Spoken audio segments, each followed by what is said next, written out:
प्यारे दोस्तों नमस्कार। आज हम आपको एक भोले से भक्त की कहानी सुनाने जा रहे हैं।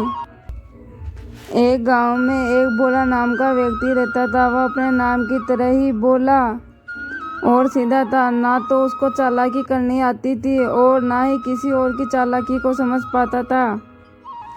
हर काम को बहुत ही साधारण तरीके से करता था। गांव के व्यक्ति उसकी इन बातों से मजाक भी उड़ाया करते थे। वे भगवान का भगत था लेकिन बहुत ही गरीब था। वह जंगल से लकड़ियां काट कर अपना गुजारा किया करता था और वह अपनी झोपड़ी में अकेला ही रहता था। सप्ताह में एक दिन वो अपने नगर में बने मंदिर में भी जाया करता था। एक दिन उसने मंदिर में देखा कि भगवान के सामने बहुत अगरबत्तियां और दीप जल रहे हैं, जिसके कारण मंदिर में बहुत ही धुआं हो गया। ये तो बहुत ही गलत है प्रभु, आपकी आंखें जल रही होगी, आपको सांस में दिक्कत हो रही होगी। ऐसा करो प्रभु, आज आप हमारे घर पे चलो। आज मैंने लकड़ियां बेचकर थोड़ा धन मिल गया है, जिससे अपन दोनों का गुजारा हो जाएगा। उसके सरल और भोले मन के वजह से भगवान उसके सामने साक्षात प्रकट हुए। ठीक है, तुम जाकर भोजन बनाओ और बुलाने आ जाना, मैं आ जाऊंगा। वह खुशी खुशी घर गया और घर जाने के बाद सामग्री लाकर खुशी खुशी भोजन बनाया। भोजन बनाने के बाद वह भगवान को वापस बुलाने आया। अभी रास्ते में कुछ दूर ही गया था कि उसको रास्ते में एक बालक मिला और बालक बोला, मुझे बहुत भूख लगी है। उसे उस बालक पर दया आ गई और उसे अपने घर पे ले गया और बड़ी ही प्रेम से उसको भोजन ग्रहण करवाया और फिर से भगवान को बुलाने जाने लगा। तो उसे थोड़ी दूर पे एक बुढ़िया मिल गई और फिर बुढ़िया बोली कि बेटा, मैं कई दिन से भूखी हूँ, मुझे खाना खिला दो। वो बुढ़िया को भी अपने घर ले गया और उसे भी बड़े प्रेम से खाना खिलाया। अब उसका सारा भोजन समाप्त हो गया था। फिर वो पंसारी के पास गया और मुझे कुछ अनाज उधार दे दो, आज मैंने भगवान को खाने का न्योता दिया हुआ है। साहूकार हंसने लगा और बोला, ऐसा भी कभी होता है, भगवान किसी के घर नहीं आते। नहीं, भगवान मेरे घर जरूर आएंगे। भगवान ने कहा है कि वो तेरे घर जरूर आएंगे। बोला साहूकार से बहुत विनती करने लगा कि मुझे कुछ सामान उधार दे दो। तो साहूकार ने भोले से बोला कि तुझे अनाज चाहिए तो ये सारी बोरियों को अंदर उठाकर रख दो। भोला सारी बोरियों को अंदर उठाने लग जाता है।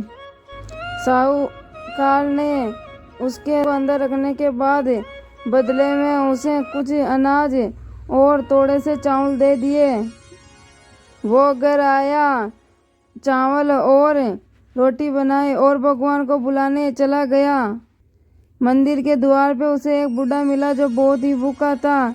उसे भी बोला घर पे लाकर बड़े प्यार से खाना खिलाया और फिर वो दोबारा भगवान को बुलाने मंदिर गया और बोला, क्षमा करना भगवान, थोड़ी देर हो गई। चलिए भगवान, भोजन तैयार है। भगवान ने बोला, मैंने तो भोजन कर लिया, मुझे अब तो भूख ही नहीं है। ये तो बात गलत है प्रभु, आपने मुझसे किया था कि आप मेरे घर भोजन करने आओगे, आपने यह गलत किया। उसकी जिद देखकर भगवान भोले के साथ चल गए और वहां घर जाते ही भोला ने बड़े प्यार से भोजन परोसा। तो भोजन को देखते ही भगवान ने बोला, अब तो मुझे बिल्कुल भी भूख नहीं है। तुमने मुझे 3 बार खाना खिला दिया, अब मुझे भूख नहीं है। भोला बोला, नहीं प्रभु, मैंने तो आपको खाना ही नहीं खिलाया। भगवान बोले, वो बालक, वो बुढ़िया और वो बूढ़ा मैं ही तो था, तुमने मुझे ही तो खाना खिलाया था। परंतु बोला कि ये बात कहाँ समझ में आ रही थी। बोला नहीं माना। तो भगवान बोला, ठीक है, मैं भी एक ही शर्त पर खाना खाऊंगा, तू भी मेरे साथ एक ही थाली में खाना खाएगा। बोला मान गया और इस तरह भगवान और भगत दोनों एक ही थाली में खाना खाए। भगवान भोजन करके चले गए। उसके बाद भोले का दिन बदल गए। उसके पास धंधा ने सब कुछ हो गया। यह स्थिति देखकर साहूकार भी मंदिर गया। भगवान, आपने बोला कि घर भोजन किया है, अब मेरे घर भी भोजन करने चलो। तो भगवान आए और बोले, ठीक है, तुम भोजन बनाओ और मुझे बुलाने आ जाना। वो सेठ बहुत खुश हुआ और खुशी खुशी अपने घर आ गया। मंडप सजाया गया और नौकरों से कहकर भगवान के लिए काफी भोजन बनाए गए। जब भोजन बन गया तो वो भगवान को बुलाने मंदिर जाता है। उसे भी भगवान बालक के रूप में मिलते हैं, परंतु वो बालक को फटकार लगा देता है और आगे चला जाता है। और फिर आगे बूढ़ी मिलती है, बुढ़िया को भी इसी तरह फटकार देता है। फिर आगे जाता है, मंदिर के पास वो बूढ़ा मिलता है, उसको भी फटकार देता है। और मंदिर में जाकर भगवान से बोला, भगवान, भोजन तैयार है, चलिए आप भोजन ग्रहण करिए। फिर भगवान कहते हैं कि तुमने 3 बार मेरा तिरस्कार किया, अब मैं तुम्हारे साथ नहीं जाऊंगा। वे क्षमा मांगता रहा, लेकिन भगवान मूर्ति में समायान हो गए थे। तो दोस्तों, इस संसार में कोई अमीर गरीब नहीं होता। सभी का सम्मान करना चाहिए और सभी भूखों को खाना खिलाना चाहिए। दोस्तों, आज के लिए बस इतना ही। आशा करती हूँ कि वीडियो अच्छी लगी होगी। वीडियो अच्छी लगी हो तो वीडियो को अपने दोस्तों के साथ शेयर करना और मेरे YouTube चैनल को सब्सक्राइब कर लेना। धन्यवाद।